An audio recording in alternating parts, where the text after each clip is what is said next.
आजको 6 प्रश्नमा स्वागत छ। नमस्कार, म नवराज चालिसे। दर्शकवृन्द, यतिखेर कोभिडको महामारीको कारणले गर्दा मानवीय सङ्कटहरू बढ्दै गएको छ। आज हामी कोभिडले पारेको समस्या, जनस्वास्थ्यमा पारेको समस्याकै बारेमा चर्चा गर्नेछौँ र नेपाल रेड क्रस सोसाइटीले कोभिडको महामारीमा, विपत्तिमा र त्यसै प्राकृतिक प्रकोपहरूमा के कस्तो कामहरू गरिरहेको छ त भन्ने सन्दर्भका बारेमा कुराकानी गर्न गइरहेका छौँ। विशेष गरेर कोभिड-19 र मनसुनले सृजना गरेको बाढी, पहिरो, डुबानले गर्दाखेरि मानवीय सङ्कटहरू झन बढ्दै गइरहेको अवस्था छ र नेपाल रेड क्रस सोसाइटी जस्तो संस्थाले मानवीय सेवालाई अझ बढी सुचारू गर्न नसकेको गुनासो पनि बेला बखत आउने गर्छ र यति बेला मानिसहरूलाई, सर्वसाधारणहरू विपत्तिमा परेका कारणले गर्दा कोभिड जस्तै विभिन्न खालको एउटा सङ्कटले गर्दाखेरि रगतको माग पनि बढी भइरहेको छ। पटक पटक सुनिन्छ रगतको अभावले गर्दा बिरामीहरू छटपटिरहेको अवस्था छ। बिरामीका आफन्तहरू रगत खोज्न, प्लाज्मा खोज्न विभिन्न ठाउँमा भौतारिएको अवस्था हामी सुन्ने गर्छौँ। किन ब्लडको आपूर्तिलाई सहज रूपमा अगाडि बढाउन सकिरहेको छैन नेपाल रेड क्रस सोसाइटीले भन्ने कुरा पटक पटक आइरहेको छ र विशेष गरेर यस्ता सामाजिक सङ्घ संस्थाहरू पनि राजनीतिक अखडाको थलो बन्न थालेको विभिन्न गुनासोहरू पनि आइरहेको छ र नेपाल रेड क्रस सोसाइटी यति बेला आफ्नो विधान संशोधन, त्यसै गरी अधिवेशन लगायतका विषयले आन्तरिक कचिङ्गलमा पनि परिरहेको छ। रेड क्रस सोसाइटीले मानवीय सेवालाई देशका सबै जिल्ला, सबै तहमा कसरी आफ्नो सेवा पुर्याइरहेको छ, यो भित्र आफ्नो खालका समस्याहरू, आन्तरिक बेला बखतमा विभिन्न खालको अन्तर्कलह चाहिँ बढ्ने गर्छ।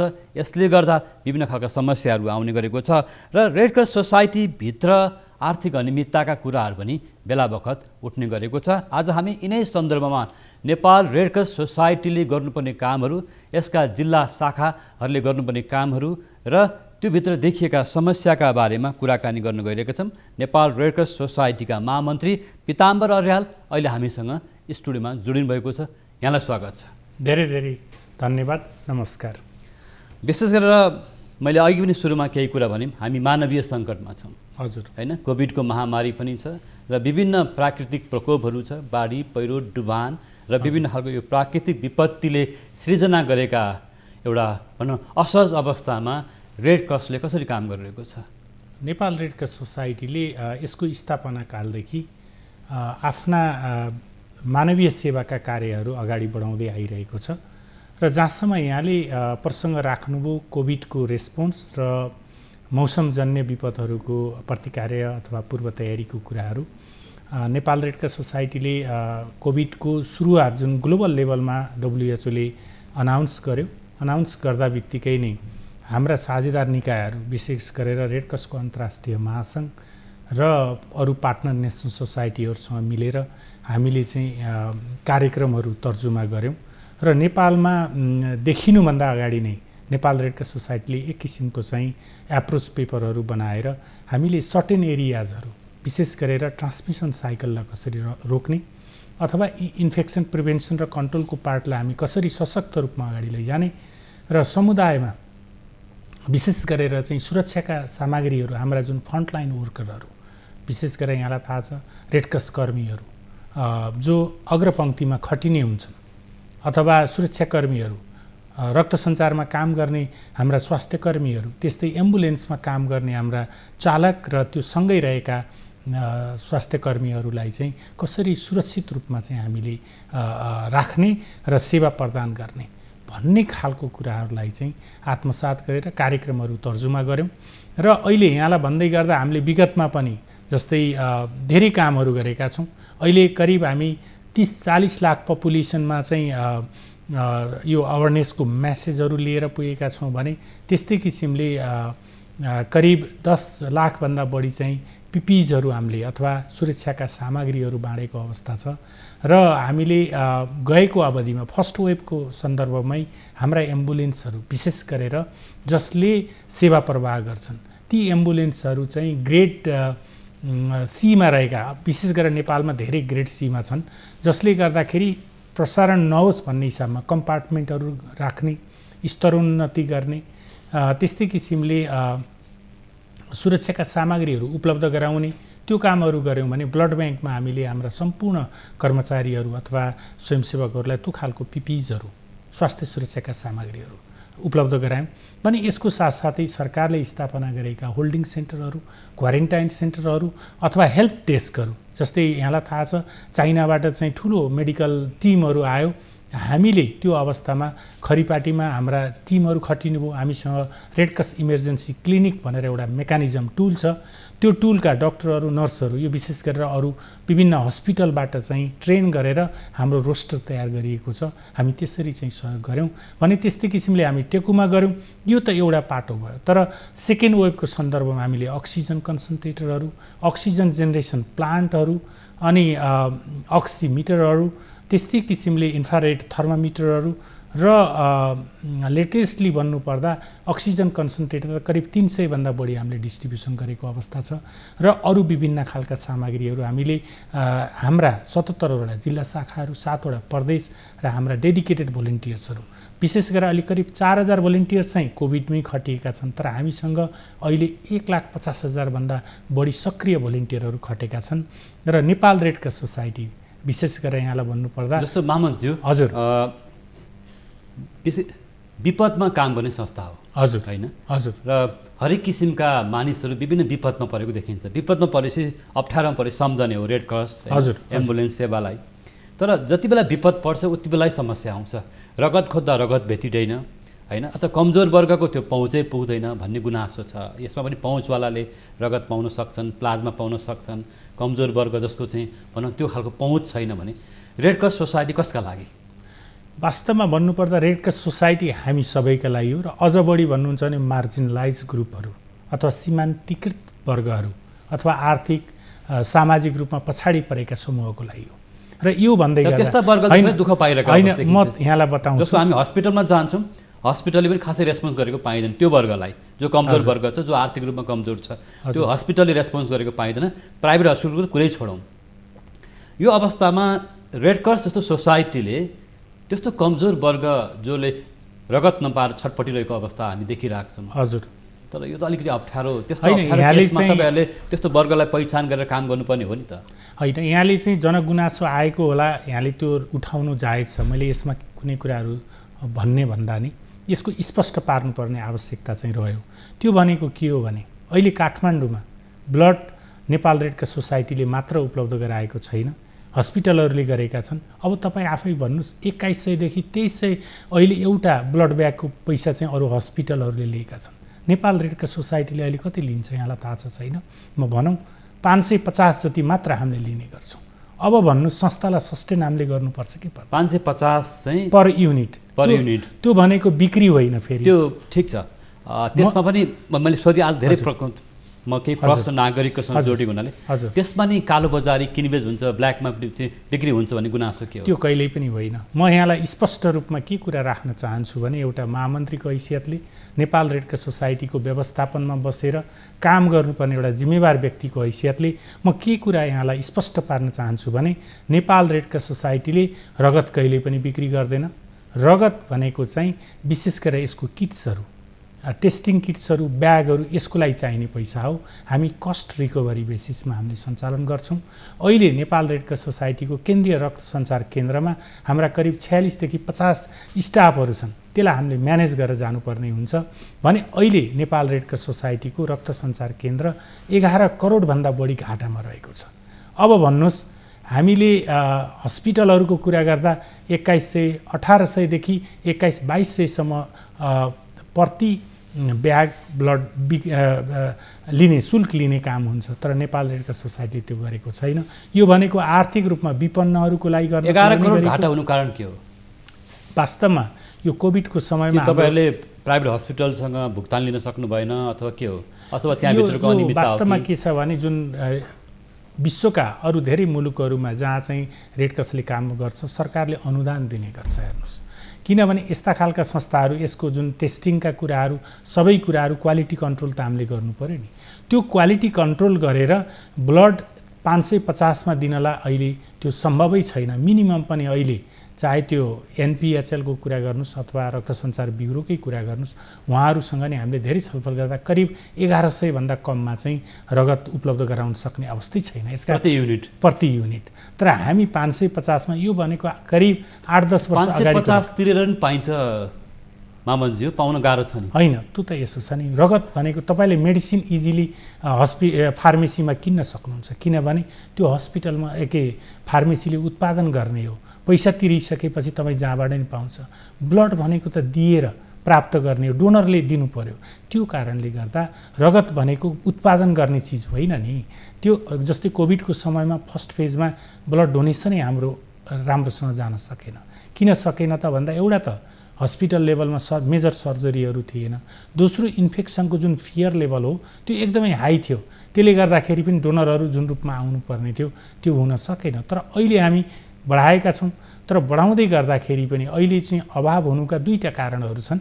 एउटा कारण हामीले ब्लड मोटिभेसनको कार्यक्रमलाई, जुन उत्प्रेरणाको कार्यक्रमहरू त्यो समुदाय लेभलमा लानुपर्ने हुन्छ र विभिन्न किसिमका सङ्घ संस्थाहरूमा पुर्याउनु पर्ने हुन्छ, सायद त्यो अझै पनि हामीले इन्टेन्सिभ रूपमा लानुपर्छ, त्यो कारणले कमी हुन सकेको अवस्था हो भने। अर्को कुरा चाहिँ बजारमा के छ भने हामीले जुन डोनरहरू रक्तदाताहरूलाई दिनुपर्ने इन्सेन्टिभहरू अथवा मोटिभेसनहरू रिकग्निसनहरू अलिक कम भए जस्तो छ।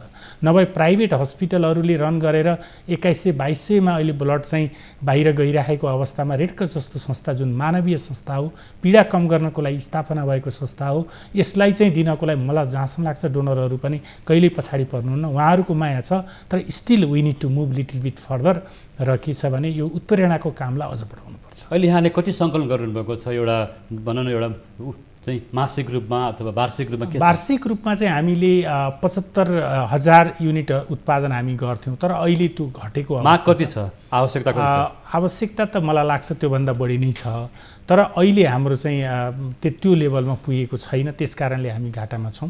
तर यो भन्दै गर्दाखेरि हाम्रा 116वटा रक्त सञ्चारका विभिन्न केन्द्रहरू 22वटा जिल्लामा छन्, 48वटा करिब 48 मा चाहिँ हाम्रो इमर्जेन्सी रक्त सञ्चार युनिट्सहरू छन् भने 5वटा प्रदेशहरूमा रहेका छन्। त्यो ठाउँमा चाहिँ फेरि रक्त सप्लाई गर्ने अथवा उपलब्ध गराउने काम रेडक्रसकै निकायहरूले गरेको छ र उहाँहरूले अभाव भएको काठमाडौँमा मेजर हस्पिटल्सहरू छन् र डोनरहरूको जति रूपमा चाहिँ बाहिर मोबिलाइज भएको छ त्यो रूपमा चाहिँ काठमाडौँमा हुन नसकेको हुनाले केही अप्ठ्यारोहरू छ। जहाँसम्म हस्पिटलहरूले जुन यहाँले भन्नुभयो, म यो धेरै प्रसङ्गमा पछाडि आउँछु। हस्पिटलहरूले अथवा मिलोमतो गर्ने अथवा बिरामीलाई दुःख दिने, अप्ठ्यारो पार्ने, पहुँचवालालाई रगत दिइहाल्ने अथवा त्यो खालको हुन्छ भन्ने पटक पटक गुनासो आइरहेको छ। दर्शकवृन्द, आज हामी मानवीय सेवामा आबद्ध संस्था नेपाल रेडक्रस सोसाइटीले रगतको आपूर्ति सङ्कलन कसरी गरिरहेको छ भन्ने सन्दर्भमा कुराकानी गरिरहेका छौँ। विपत्ति विभिन्न चरणमा आउन सक्छन्, जस्तो कोभिडको कारणले गर्दा, प्राकृतिक विपत्तिले गर्दा रगत अति आवश्यक पर्न सक्छ, अभाव हुनसक्छ र पटक पटक रगतको अभावको कारणले गर्दा बिरामीका आफन्त र बिरामीहरू छटपटिरहेको अवस्था छ। यही प्रसङ्गमा आज हामी कुराकानी गरिरहेका छौँ। पालो भएको छ ब्रेकको।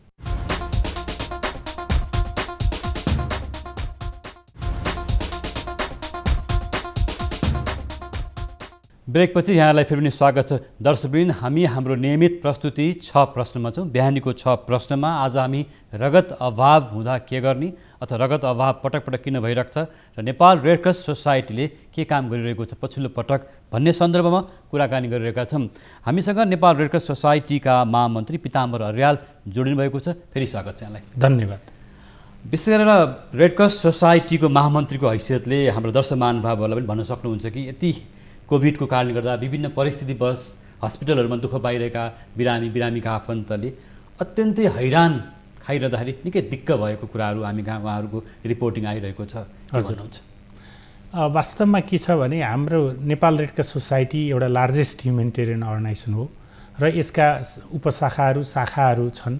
त्यसले गर्दा हाम्रा जति पनि बिरामीहरू अथवा अप्ठ्यारो परेका व्यक्तिहरू जसलाई रगतको खाँचो छ उहाँहरूले सम्बन्धित जिल्ला शाखामा सम्पर्क गर्न सक्नुहुन्छ अथवा नेपाल रेडक्रस सोसाइटीको 1130 हाम्रो हटलाइन सर्भिस 1100 कति भन्नुभयो 30 त्यसमा चाहिँ उहाँले सम्पर्क गर्न सक्नुहुन्छ भने त्यस्तै किसिमले काठमाडौँमा चाहिँ नेपाल रेडक्रस सोसाइटीको केन्द्रीय कार्यालय ताहाचलमा छ।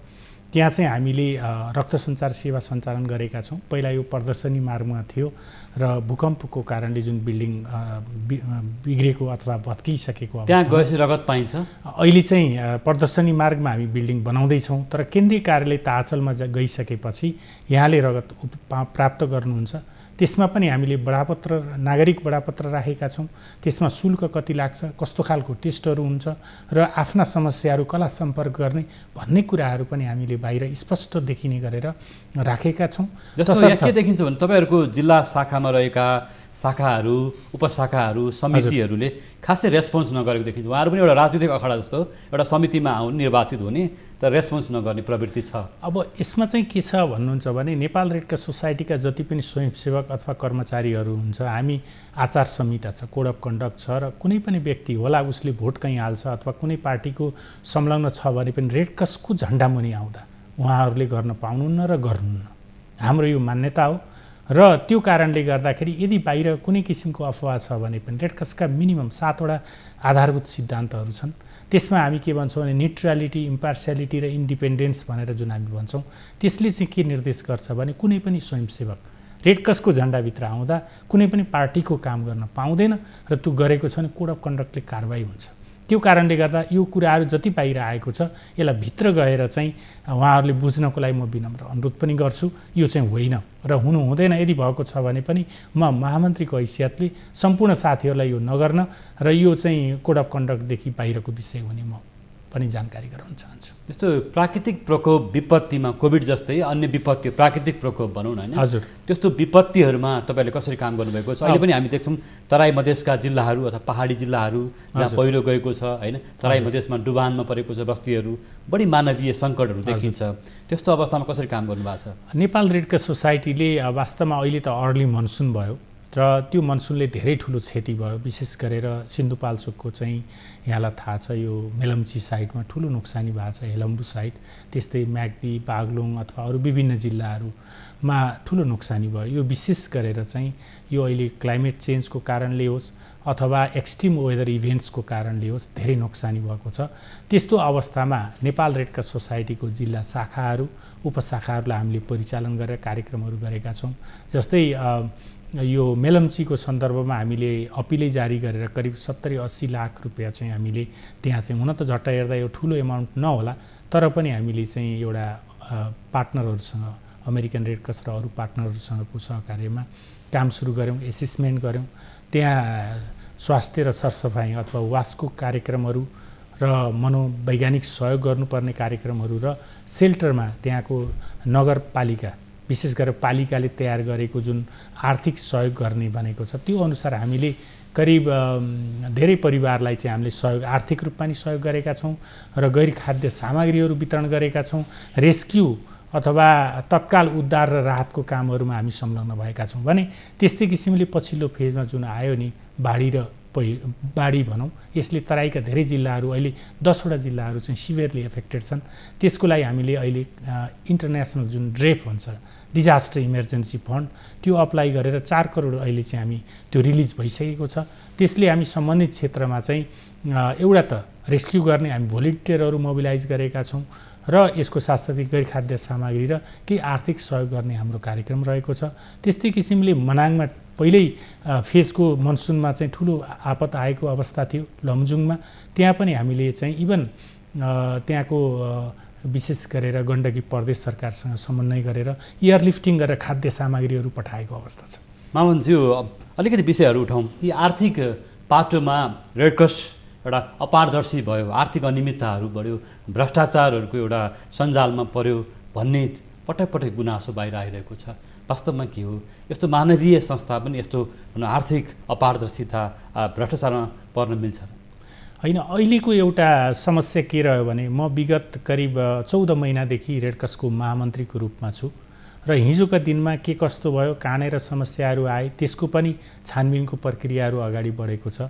शङ्का गर्न पाइन्छ, तर शङ्का प्रमाणित नहुँदासम्म कसैलाई पनि दोषी पनि भन्न मिल्दैन। त्यसले गर्दा हामीले यो तदर्थ समिति आइसकेपछि त्यस्ता खालका यदि अनियमितताहरू भएका छन् भने त्यसलाई छानबिन गर्नको लागि हामीले प्रक्रियाहरू अगाडि बढाइसकेका छौँ। तर त्यो पनि प्रमाणित नहुँदासम्म हामीले बाहिर चाहिँ जुन किसिमले न्युजहरू बाहिर आउँछ त्यसको यथार्थता के हो त भन्ने कुरा बुझ्नुपर्ने ज्यादै आवश्यक चाहिँ हुन्छ। र हामी अहिले यो जुन तदर्थ समितिले चाहिँ जिम्मेवारी लिएपछि हामीले चाहिँ प्रतिबद्धता गरेका छौँ। तदर्थ समितिमा हुनुहुन्छ यहाँहरू अहिले होइन? हजुर। जस्तो यहाँहरूको भनौँ न अधिवेशन हुन सकिरहेको छैन, महाधिवेशन हुन सकिरहेको छैन र अघिल्लो कार्य समिति र तपाईँहरू बिचमा एउटा विवाद छ। त्यो विवादले गर्दा तपाईँहरूको धेरै समस्याहरू बाहिर आएका छन्। अघिल्लो कार्य समिति र अहिलेको तदर्थ समिति बिचको विवाद चाहिँ के हो?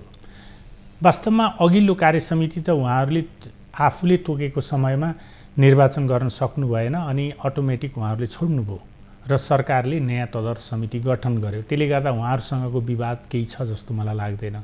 जहाँसम्म जिल्ला शाखा र अरूको कुराहरू छ, हामीले एउटा श्वेतपत्र जारी गऱ्यौँ हामीले जिम्मेवारी लिइसकेपछि अथवा संस्थाको अवस्था के छ भन्ने हिसाबमा, र त्यसपछि हामीले चाहिँ मार्गचित्र तयार गरेर त्यसको आधारमा हामीले कामहरू गर्दै अगाडि बढेका छौँ। र अघिल्लो कार्य समिति र यहाँहरूको बिचको एउटा आरोप प्रत्यारोप छ नि, जुन कुरा सडकमा नै आइरहेको छ, वास्तवमा यो चाहिँ के हो?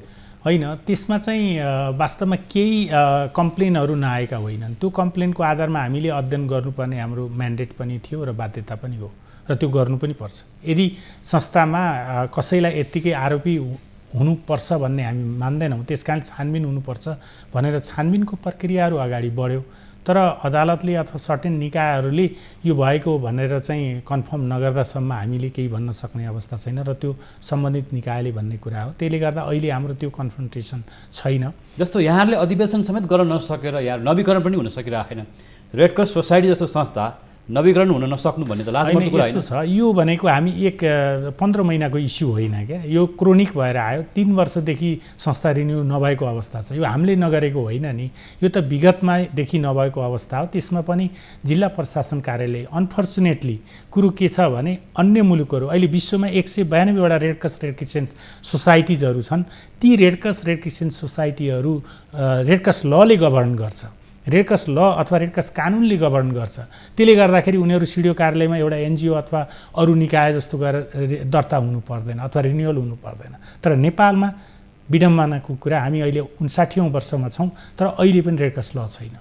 रेड क्रस ल नभएको हुनाले सिडिओले तपाईँहरूको भनौँ रेड क्रसको नवीकरण गर्न मान्नु भएन भन्ने कुरा जुन बाहिर आएको छ नि, के हो यो? होइन, त्यसमा चाहिँ उहाँहरू अहिले नयाँ प्रोभिजन अथवा रेड क्रस ल नभएको कारणले गर्दा जे प्रोभिजनमा चाहिँ त्यहाँ दर्ता भएको छ त्यसको प्रक्रिया पुरा गर्न उहाँले माग्नु अस्वाभाविक। काठमाडौँको सिडिओले रेड क्रसलाई भनेर नवीकरण गर्न नमान्नु भएको हो? होइन, यसको पनि पछाडि के छ भने 11वटा सर्टेन बुदाहरू पुरा गर्नुपर्छ उहाँहरूले भन्नुभएको छ। जस्तै ट्याक्सको कुराहरू छ, ट्याक्स क्लियरेन्स गर्नुपर्ने कुराहरू छन्, अनि त्यसपछि गएर एउटा एकीकृत लेखा रिपोर्ट आउनुपर्छ भन्ने खालका कुराहरू छन्। त्यो गर्नको लागि हामीले केही समय लाग्यो। 11वटा बुँदा अहिले अलमोस्ट सबै पुरा भएको छ र हामीले हाम्रो महाधिवेशन चाहिँ यो विशेष महाधिवेशन चाहिँ 1 र 2 असोजमा गर्दैछौँ भने निर्वाचन कार्तिकको 2 र 3मा गर्ने भनेर हामीले निर्णय गरिसकेका छौँ।